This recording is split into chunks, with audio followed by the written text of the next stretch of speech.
Bom, com as eleições o ano que vem, né, e com o que aconteceu em 2018, a gente fica pensando como que é possível que alguns homens como o Bolsonaro, por exemplo, que explicitamente muitas vezes se pintam como uma espécie de palhaços, né, só falam absurdos, parece que nem eles mesmos se levam a sério, como que acabam galgando postos tão importantes, né, de presidente da República, mas não é a primeira vez que isso acontece. Houveram outros períodos da história em que coisas parecidas aconteceram e pessoas importantes escreveram livros sobre isso, então a gente pode aprender um pouco, consultar, né? Eu peguei dois exemplos. O primeiro, 1851, na França, né, quando Luís Bonaparte, que era um sobrinho de Napoleão, que ninguém levava a sério, era realmente um cara sentido como um quadrilheiro, um bon vivant, e ele foi eleito presidente da França em 1849 e 2 anos depois deu um golpe de Estado, né, 1851, acabando com a Segunda República Francesa, e ficou 20 anos no poder como imperador da França. O Victor Hugo, romancista, né, diz que aquilo pareceu um raio no céu azul, ou seja, ninguém esperava. Ninguém esperava, assim, o Bonaparte falava de golpe sempre, né, todas as ações dele eram claramente na tentativa de viabilizar um golpe de Estado, e mesmo assim ninguém levava ele muito a sério, principalmente o parlamento francês, né? Enxergavam ele como um bufão, assim, tipo, deixa, tipo, é aquela coisa, os líderes de extrema direita parece que compartilham essa característica, eles parecem sempre estar brincando, né? E deliberadamente falam absurdos, porque isso desarma a reação, né? As pessoas parecem não levar eles muito a sério, não levar muito a sério até a hora em que eles efetivamente cumprem o que falam, né? Com Hitler na Alemanha era uma figura com muitas similaridades, assim, porque ele era um homem que tinha fracassado na sua vida pessoal, profissional, né? Tinha tentado ser artista, não conseguiu, tentado ser arquiteto, não conseguiu, e e era enxergado como uma espécie de figura exótica, né? Antes de conseguir efetivamente galgar o poder. Então, onde que está a base de apoio de figuras como essas, né?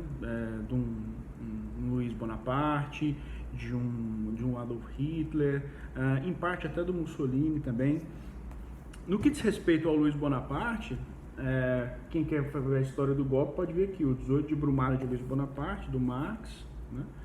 E aqui no 18 de Brumário, o Marx estabelece o seguinte, que a principal base de apoio do Luís Bonaparte na França é o que ele chama de lumpenproletariado, né?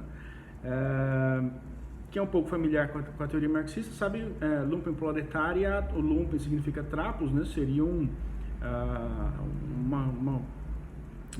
uma camada de pessoas que estariam ainda abaixo do proletariado, né? Seriam pobres e tudo, mais pobres porque não estão vinculados não estão formalmente nos processos de produção, né? Não tem emprego, tudo. Mas o fundamental para classificar esse lumpen não é a pobreza deles, é basicamente o seguinte, é o seu estado de isolamento, né?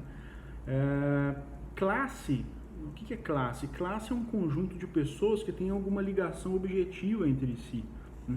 Que compartilham que o modo de reprodução de existência é o mesmo, ou que eles têm um modo de vida em comum dentro da sociedade, né? Que tem algum modo de viver, alguma coisa objetivamente falando no mundo que une aquelas pessoas, que cria laço entre essas pessoas, né? No caso do lumpenproletariado, Marx cita fala até de forma pejorativa, né, dizendo que, enfim, batedores de carteira, amoladores de rufiões, amoladores de tesouras, literatos, ou seja, toda aquela camada de pessoas que não tem ligação orgânica com nenhum grupo específico dentro da sociedade, né? Não se encaixam, são deslocados. E por mais que sejam milhões de pessoas, é uma montanha de gente que não constitui exatamente um grupo, porque todos os indivíduos dentro dessa camada de pessoas não têm relação entre si, né? Não compartilham um modo de vida comum, não desenvolvem nada em comum, né? Como se fosse uma multidão de indivíduos isolados. Essa era a característica principal do Lumpen, aqui no 18 de Brumário, e que é muito similar ao que em Origens do Totalitarismo a Hannah Arendt chama de ralé.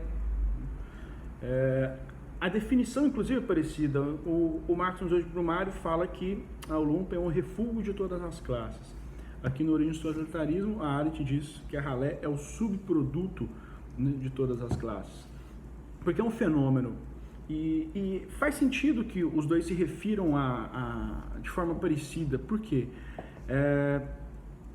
Antes da Revolução Industrial, da Revolução Francesa, no mundo feudal, né, no mundo antigo, o próprio nascimento da pessoa, a pessoa nascia já dentro de uma estrutura social profundamente estratificada, né, e o nascimento dela meio que definia qual era o destino, a posição dela dentro da sociedade. Então, você nascia camponês, você vai ser camponês, né, essa é a sua essência, você vai ser isso o resto da sua vida. Se você nasceu nobre, você vai ser nobre. Enfim, só com realmente a emancipação política, né, a partir a queda do Ancien Regime, a emancipação política com a Revolução Francesa, a Revolução Industrial, houve também a expropriação das pessoas no campo, né, que começou na Inglaterra. Toda essa série de acontecimentos criou, principalmente a partir do século XVIII, o aumento populacional também, pela primeira vez, uma massa de pessoas que não tinha um lugar definido dentro da sociedade, né? Que não se encaixava exatamente em lugar nenhum. Então, ali na França de 1851, isso já existia. E quem quer pegar Os Miseráveis do Victor Hugo, ele fala exatamente sobre essa classe de pessoas. Aquele filme Perfume também pega isso muito bem. E a expressão poética mais bem acabada do que seria o Lumpen francês, né? La Bohémie, é a obra do Rimbaud, né? O Rimbaud era um típico membro da ralé francesa. Então, e esse problema só se agravou na Europa. Então, quando você chega ali nos anos 20, existia realmente milhões e milhões de pessoas que não tinham como ser absorvidas por aquela sociedade, não tinham como se inserir no mercado produtivo, e isso gerou um problema enorme. Primeiro, um ressentimento gigantesco daquelas pessoas, né? Um senso de descartabilidade, um senso de que não tinha um objetivo, não tinha um destino dentro daquelas sociedades, e, portanto, um senso de que aquela sociedade não os pertencia mais. Não por acaso, né? Muitos jovens, na verdade, se sentiram que sua vida teve um senso de propósito renovado com a Primeira Guerra Mundial, né? Com a oportunidade de poder ir para as trincheiras e fazer alguma coisa que iria entrar para a história, né? E a Arendt fala aqui no Origem do Totalitarismo que durante todos os anos 20, a Primeira Guerra acabou em 1919, né?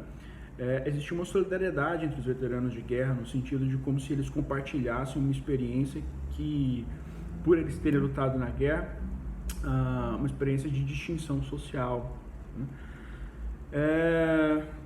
Bom, então é importante a gente colocar esse detalhe.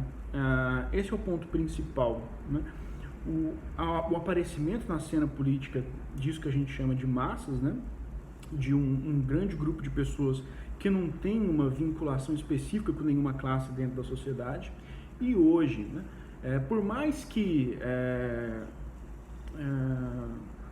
vamos dizer que a maioria das pessoas, não vamos colocar nenhuma situação de catástrofe econômica, não. Vamos supor que a maioria das pessoas no país realmente estão empregadas, tem um nível de vida razoável, mas o significado político disso, né, de o Lumpen proletariado em 1851 ter apoiado Luiz Bonaparte, a ralé ter apoiado Hitler ali durante os anos 20, início dos anos 30 do século 20, ajudando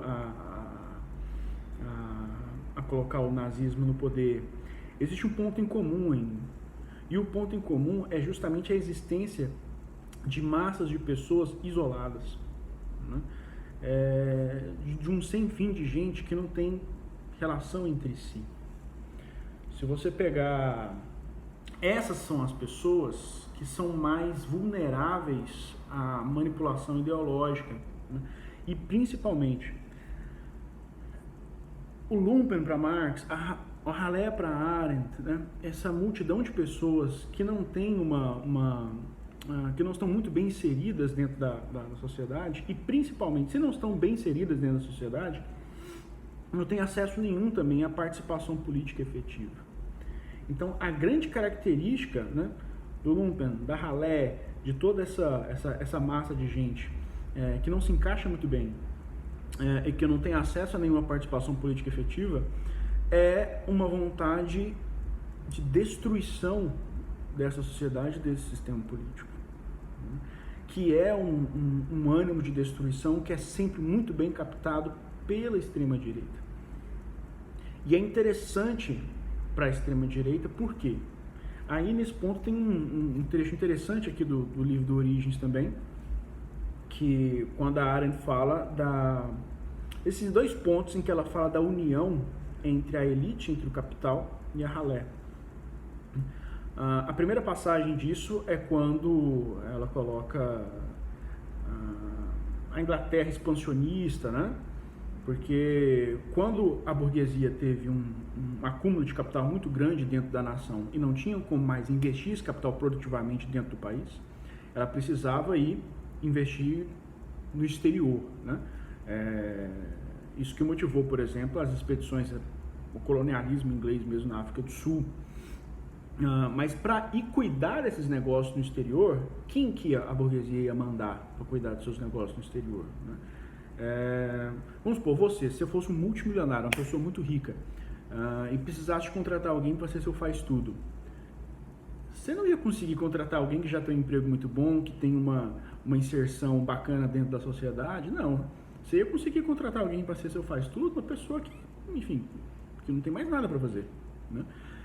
E exatamente esse é um primeiro ponto de união entre o capital e essa massa de pessoas que ela chama de Haller, ali na Europa, ainda no período do imperialismo, né? O capital, a burguesia com capital excedente, precisava captar entre essa ralé de pessoas quem ela ia mandar para cuidar dos seus negócios no exterior. Mais à frente, ela menciona de novo a união entre a elite e a ralé, porque, curiosamente, essas duas têm o mesmo interesse na destruição, pelo menos na destruição parcial da sociedade. A burguesia, por quê? A elite financeira, por quê? Porque ela quer dominar, mas fica amarrada, né, por algumas construções sociais que ela precisa, pelo menos exteriormente, respeitar, né? Por exemplo, é o que historicamente, tradicionalmente, se fala da hipocrisia burguesa, né? Que é o que? Por exemplo, compram juízes e falam de justiça, ou elegem deputados lá para defender só os seus interesses no Congresso Nacional e falam que esses são interesses universais, né?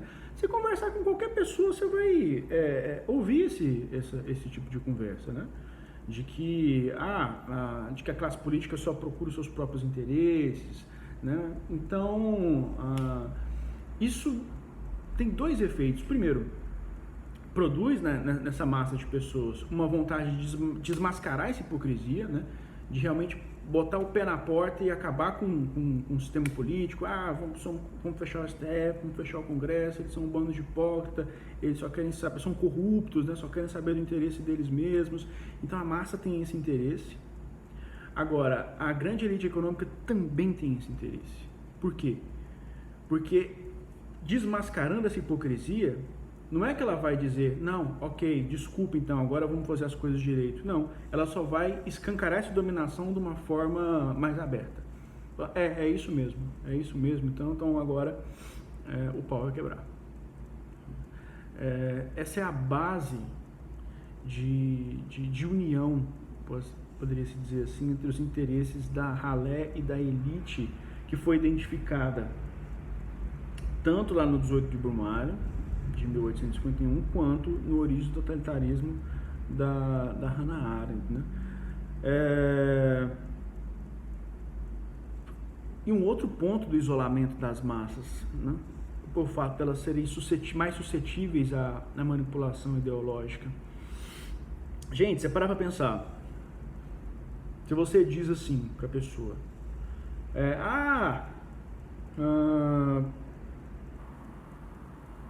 nos partidos só tem gente corrupta, só tem vagabundo, só tem não sei o quê, quem que é mais suscetível de acreditar nisso piamente, assim, religiosamente? Quem nunca pisou num partido político na vida. Se você vira para a pessoa e fala, nas universidades o pessoal planta maconha, fuma maconha na sala, quem que tem mais possibilidade de acreditar nisso? Quem nunca pisou numa universidade na vida, quem nunca conviveu com essas pessoas na vida. Se você vira e fala, então, o isolamento das pessoas, o fato de que a vida delas se restringe à sua vida privada, de que a vida delas se restringe a esse pequeno mundo do trabalho para casa, da casa para o trabalho, faz com que elas não entrem em contato orgânico com o outro, né? Com a sociedade dentro da qual elas vivem, com o diferente, com outros estratos sociais, né? Estão isoladas, são milhões de pessoas, mas milhões de pessoas isoladas. Isso faz com que elas sejam suscetíveis, e milhões de pessoas isoladas não entram em contato com os outros, excluídas, né, também de qualquer participação política efetiva. Isso faz com que elas estejam ali, incapazes de verificar a verdade do que está sendo passado para elas, e ainda com uma vontade de destruição realmente desse sistema político que elas oprimem, da qual elas não fazem parte. Mas elas querem destruir esse sistema para colocar, né, sempre uma figura de um líder com a qual elas se identificam, mas é a figura de um líder que vai defender o interesse das pessoas que oprimem elas. A gente vê isso claramente quando a Arendt fala aqui no Origem do Totalitarismo que uma característica distintiva das massas é não acreditar em nada e acreditar em tudo ao mesmo tempo. E você vê esse estado de espírito nas pessoas realmente. De às vezes você prova para a pessoa, olha, isso aqui é mentira, a pessoa sempre tem uma desconfiança muito grande, mas ao mesmo tempo você sente que ela é capaz de acreditar em qualquer coisa, em qualquer absurdo que chega naquele WhatsApp lá. Eu acredito que para o ano que vem a saída é tentar a integração o máximo possível, né? Conversar o máximo possível com as pessoas. E no futuro, falando do futuro político do Brasil mesmo, criar mecanismos para o aumento da participação política. Não necessariamente participação política não significa só se candidatar, governar, mas realmente trazer as pessoas para a vida da sociedade que elas fazem parte, né? E eu acho interessante que eu nunca vi expresso assim alguém fazer essa relação tão expressa entre a Haller em Arendt e o Lumpen em Marx, porque é uma relação muito clara para mim, para quem lê as duas obras, e essas duas obras, que em momentos históricos tão distintos, né, mostram um fenômeno que é um fenômeno da maior importância, né, que a gente deve identificar, que é realmente vai ser a luta do século XXI. Né? Você tem que lutar contra a proliferação de massas isoladas, né? Porque são o alvo preferencial da manipulação ideológica. E, nas experiências que nós tivemos, manipulação ideológica a partir da extrema-direita, né? A partir da elite econômica, a partir daqueles que têm poder realmente para efetuar essa manipulação. Ok? Já falei demais. No próximo vídeo a gente volta com mais observações.